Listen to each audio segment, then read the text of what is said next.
Nah, tentu ini tujuannya sama untuk mengungkapkan apakah betul keyakinan Mas Roy bahwa 99,9% ijazahnya itu palsu. Jadi itulah yang sebenarnya kami undang dan kami ingin mengarah kepada memang jantung persoalannya, yaitu pembuktian ijazah, bukan pembuktian Mas Roy sudah melakukan ujaran kebencian, fitnah dan lain sebagainya. Ya, fitnah akan dibilang fitnah kalau itu sudah dibuktikan terlebih dahulu. Nah, kawan-kawan semua, untuk membuktikan apakah ijazah ini asli atau palsu, yang pria berkumis berkacamata itu betul-betul Jokowi atau tidak, maka saya kemukakan ada 3 jalan. Come to the document, kemudian penunjang dokumen tersebut, dan kemudian pakai prinsip good governance, clean government, ya, tata kelola pemerintahan yang baik. Nah, ini kita minta untuk dokumen dan penunjang dokumen.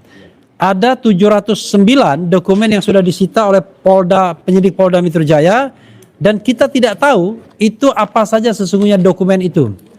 Padahal dari dokumen itulah kemudian bakal diketahui apakah penersangkaan itu layak atau tidak. Yang kedua, apakah ijazah itu memang palsu atau tidak. Tetapi sampai saat ini Polda Metro Jaya enggan untuk membuka sekedar daftar dari 709 dokumen tersebut. Itulah sebabnya ketika gagal diminta, tidak mau memberikan, kami mengajukan permohonan, istilahnya permohonan kepada Komisi Informasi Publik DKI Jakarta, dan ini dikawal oleh tim Pak Alkatiri CS. Silakan Pak Alkatiri CS, Anda bicara tentang 709 dokumen tersebut.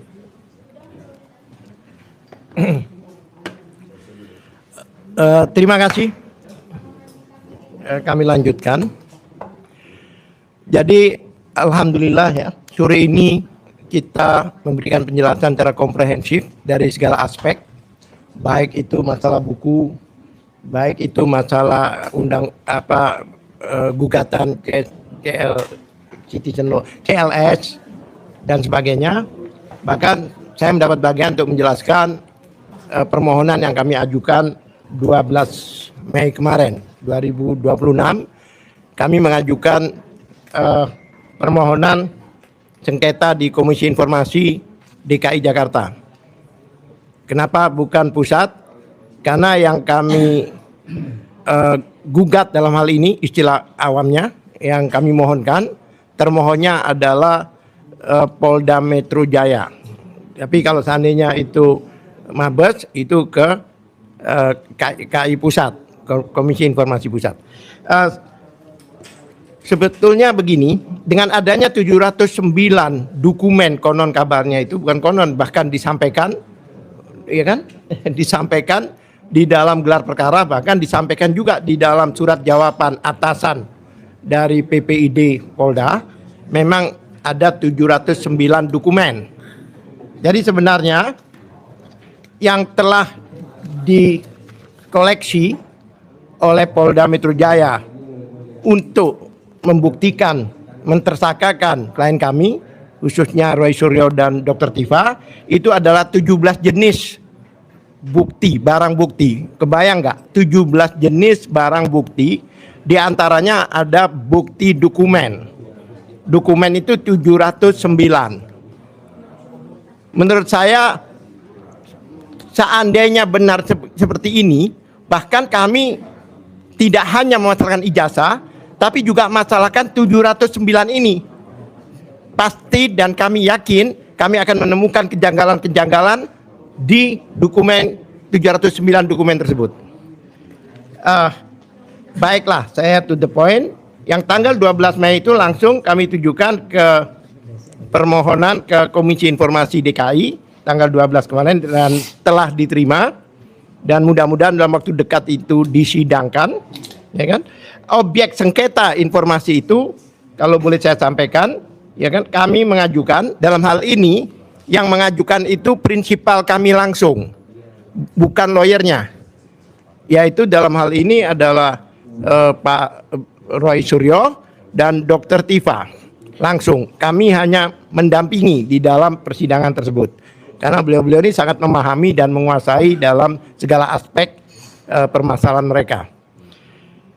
Permohonan yang kita ajukan itu, yaitu kami inginkan dapat informasi langsung, satu, salinan ijazah S1 atas nama Joko Widodo yang tidak ditutup atau dihitamkan, yang dipergunakan sebagai syarat pencalonan Presiden Republik Indonesia periode 2014-2019, 2019-2024. Jadi kami minta langsung salinan ijazahnya, yang mana yang ada di penyidik Polda Metro Jaya. Tujuan kami itu diantaranya, apakah benar bahwa salinan ijazah yang digunakan sebagai barang bukti yang katanya sudah diperiksa laboratorium itu sama dengan yang sudah beredar didapatkan oleh para pemohon, termasuk yang di Bonatua, kemudian Bon Jovi dan sebagainya. Bahwa ijazah itu artinya sudah tidak apa istilahnya itu, tidak ada alasan lagi untuk ditutupi karena memang sudah ke publik. Ya, kami minta apa yang ditunjukkan pada kami pada waktu, yaitu gelar perkara kemarin yang hanya sebentar, sehingga kami belum bisa meneliti. Sebab itu kami minta salinan itu dalam hal ini adalah fotokopi ya. Yang kedua permintaan kami, salinan daftar yang tidak ditutupi atau dihitamkan, berisi 709 barang bukti, termasuk diantaranya 505 barang bukti yang disita dari UGM. Sebenarnya kami sudah dapat 505 poin daftar dari UGM, yang mana itu merupakan kopi dari berita acara yang diserahkan ke Polda Metro Jaya. Kami yakini dan kami menduga bahwa tujuan UGM menyerahkan itu agar UGM tidak dikejar-kejar lagi. Jadi lempar bola panas. Kami semua sudah kami serahkan ke Polda, itu dugaan kami. Memang di 505 yang kami dapatkan, hanya 13 poin yang tidak dihitamkan. Dihitamkan itu maksudnya ditutup. Dengan alasan itu adalah dikecualikan. Padahal dikecualikan itu tidak boleh subjektif ya. Yang dimaksud dikecualikan itu adalah yang telah melalui uji konsekuensi, yang mana ada aturan, ada ketentuannya, bukan subjektif. Nah, itu.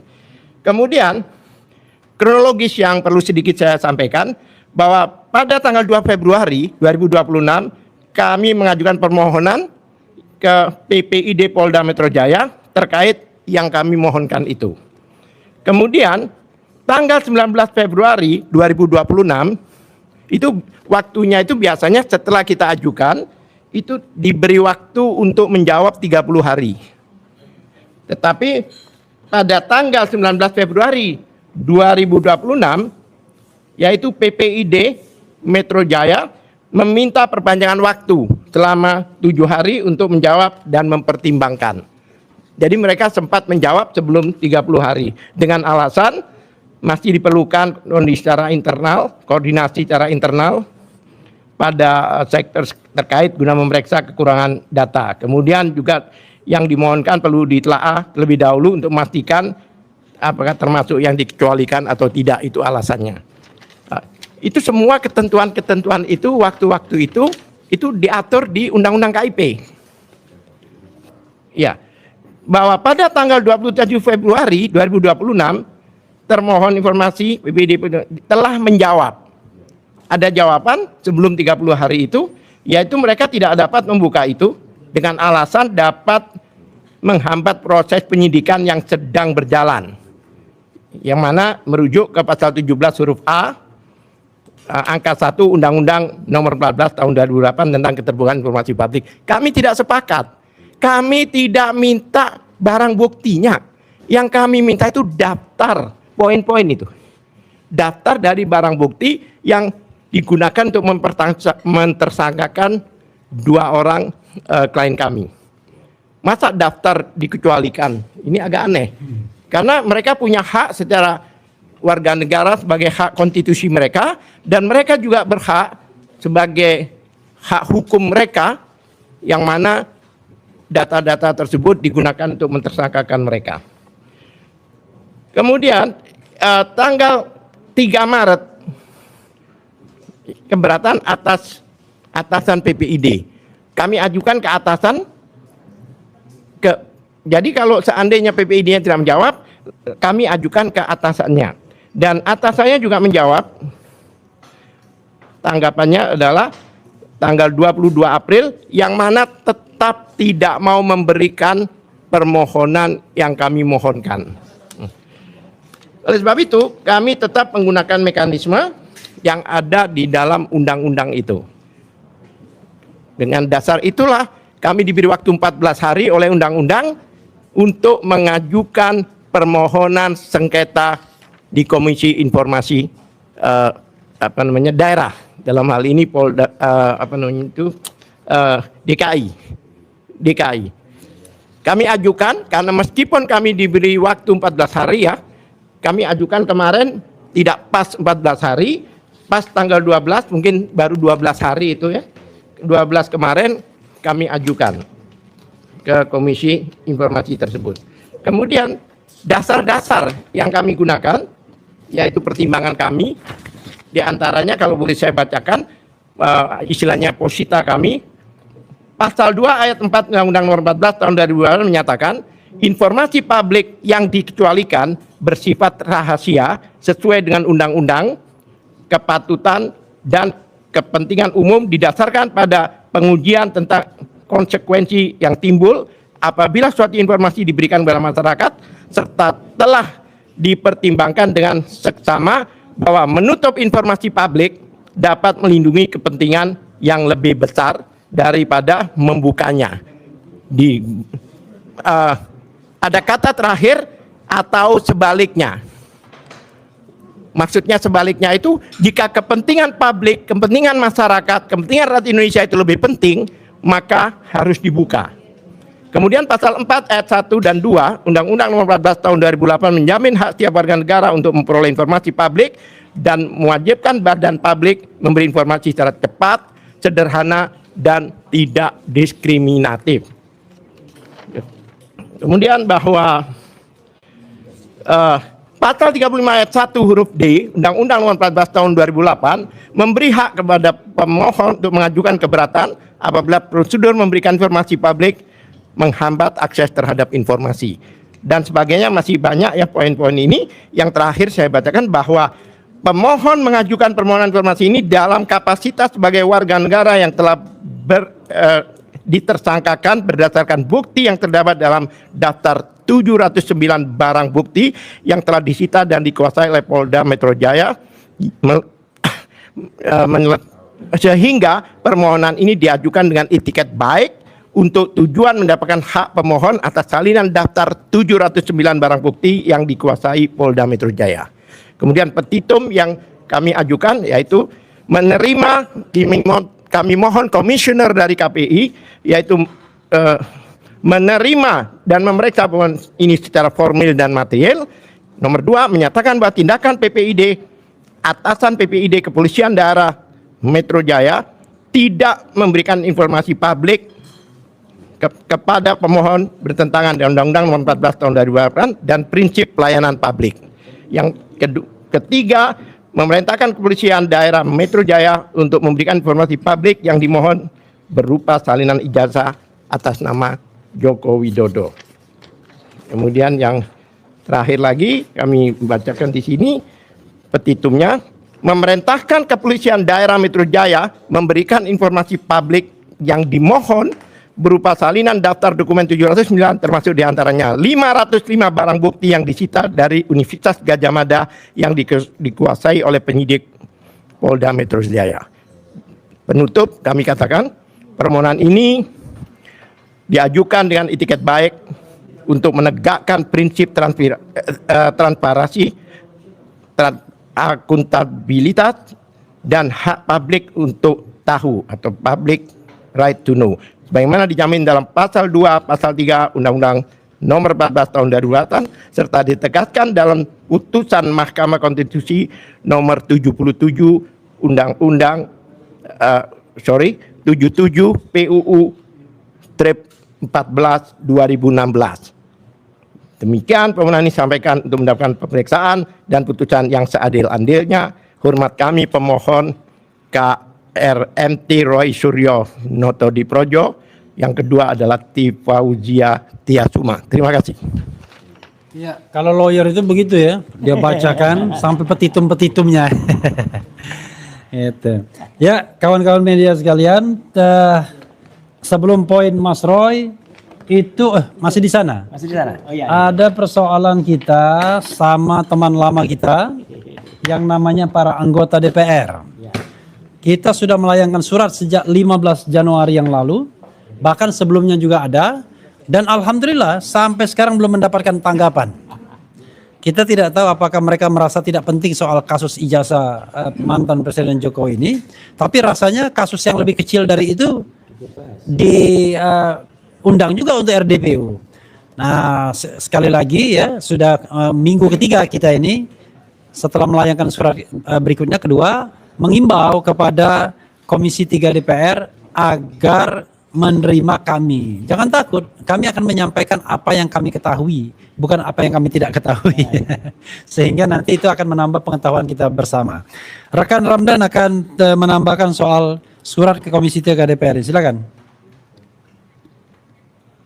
Makasih rekan Refli, rekan-rekan semua, dan prinsipal Mas Roy Suryo, kawan-kawan media.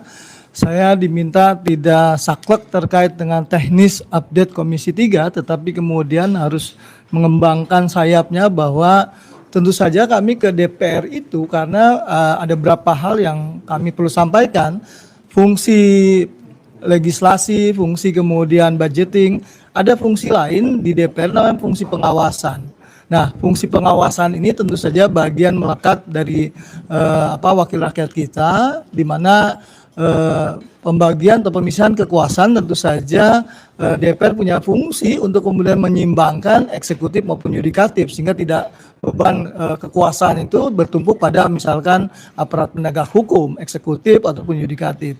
Itu yang pertama, saya harus tegaskan. Yang kedua tentu saja ada hak warga negara, dalam hal ini prinsipal kami Mas Roy Suryo maupun Dr. Tipa, hak untuk menyampaikan pendapat, hak untuk mendapatkan kesamaan dalam hukum, dan kemudian hak keadilan.